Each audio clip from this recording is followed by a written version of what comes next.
भारत की वर्षोन्नत कैसे हो सकती है।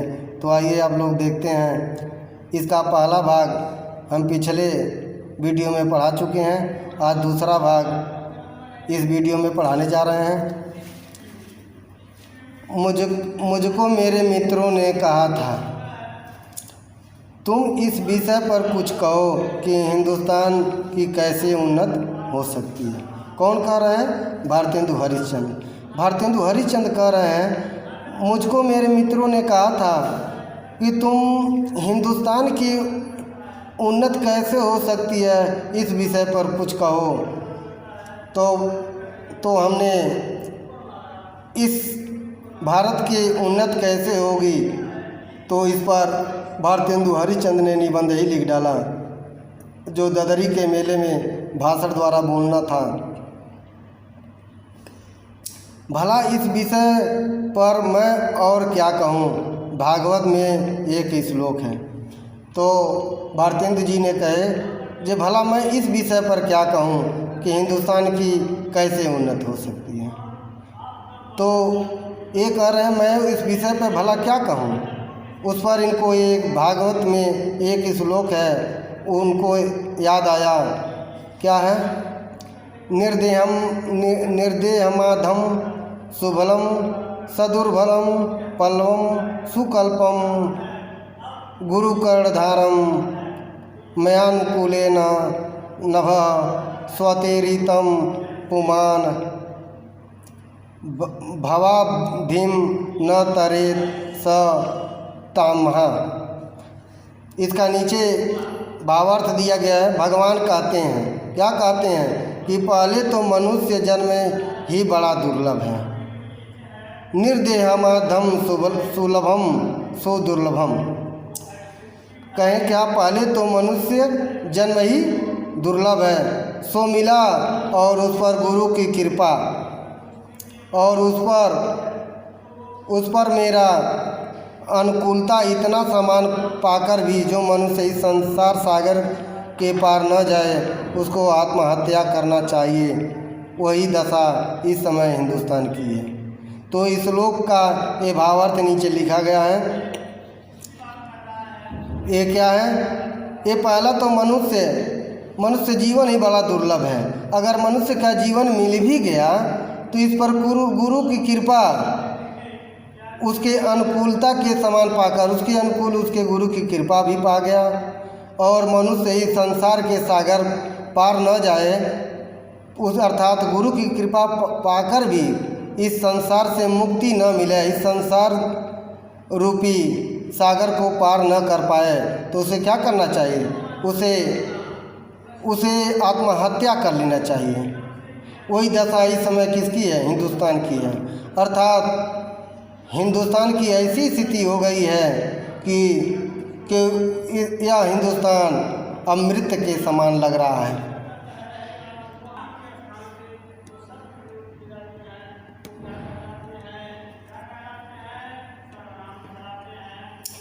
वही दशा इस समय हिंदुस्तान की है।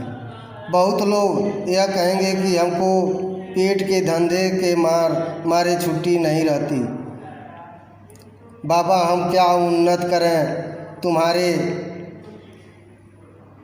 तुम्हारा पेट भरा है, तुमको दून की सूझती है। यह कहना उनकी बहुत भूल है। यानी बहुत से लोग ये कहते हैं कि हमें पेट के मारे धंधे से छुट्टी नहीं मिलती, हम देश की उन्नत क्या करेंगे। अर्थात तुम्हारा पेट भरा है, तुमको ये बातें सूझ रही है, इसलिए तुम देश की उन्नति के विषय में सोचो। हमें तो अपने कमाने खाने से फुर्सत ही नहीं मिलती। इंग्लैंड का पेट भी कभी यूँ खाली था, उसने एक हाथ से एक भरा था, तुमको दून की एक हाथ से अपना पेट भरा, दूसरे हाथ से उन्नत के कांटों को साफ किया। कह रहा है इंग्लैंड का भी तो पेट खाली था, लेकिन क्या किया इंग्लैंड वालों ने?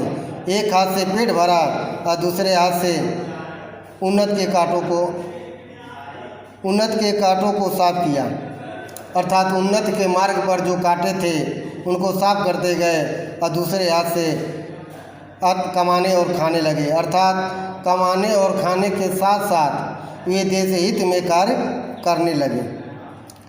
क्या इंग्लैंड में किसान, खेती वाले, गाड़ीवान, मजदूर, कोचवान आदि नहीं हैं? लेखक ये कहना चाह रहा है, जब भारतेंदु जी ये कहना चाह रहे हैं कि क्या इंग्लैंड में किसान नहीं है, खेत वाले नहीं हैं, गाड़ीवान नहीं हैं, गाड़ी चलाने वाले नहीं हैं, कि मजदूर नहीं हैं, कि कोचवान नहीं हैं सभी लोग। जिस तरह भारत में के लोग हैं वैसे वहाँ भी हैं। लेकिन क्या वे लोग यही सोचते कि मुझे खेती करने से छुट्टी नहीं मिलती तो देश के विषय में क्या सोचें, देश की उन्नति के विषय में क्या सोचें? तो क्या आज इंग्लैंड पूरे एशिया, यूरोप, अफ्रीका अर्थात पूरे विश्व में कहिए तो अपना आधिपत्य कैसे जमाता?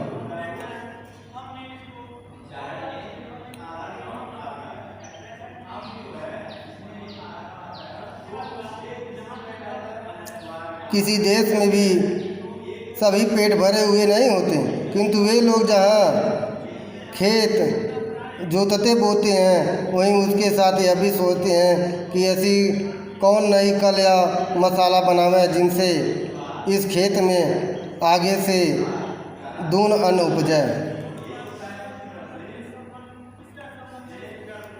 यानी कहा जा रहा है किसी भी देश में सभी के पेट भरे नहीं होते हैं।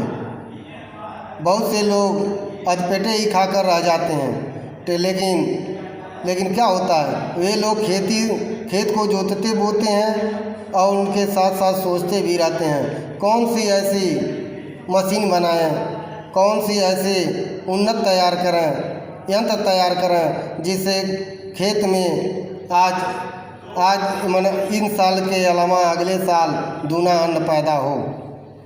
जब आप विचार करेंगे तब उसके विषय में आप कुछ करेंगे तभी आपकी दुगुनी फसल भी होगी, आपकी फसलें भी लहलाएंगी और आप उन्नत भी करेंगे। विलायत में गाड़ी कोई कोचवान भी अखबार पढ़ते हैं। विलायत में जो गाड़ी चलाने वाले होते हैं वो भी अखबार पढ़ते हैं। जब मालिक उतरकर किसी दोस्त के यहाँ गया उसी समय कोचवान ने गद्दी के नीचे से अखबार निकाला। अर्थात हमारे यहाँ तो अखबार पढ़ने की फुर्सत ही नहीं होती। जब आप समाचार पत्र नहीं पढ़ सकते, दुनिया देश के विषय में नहीं जानते तो देश की उन्नति के विषय में क्या करेंगे? जबकि इंग्लैंड में देखें वहाँ गाड़ी चलाने वाला अर्थात ड्राइवर जिसे कहते हैं या कोचवान जो बग्गी चलाने वाला होता है उसे कहा जाता है। तो मान लीजिए ये लोग अखबार कब पढ़ते हैं? जब उनका मालिक अपने किसी दोस्त से मिलने जाता है तो बग्गी पर बैठे बैठे अखबार सीट से निकाल कर पढ़ लेते हैं। यहाँ उतनी देर कोचवान हुक्का पिएगा, गप करेगा, सो गप भी निकम्मी है।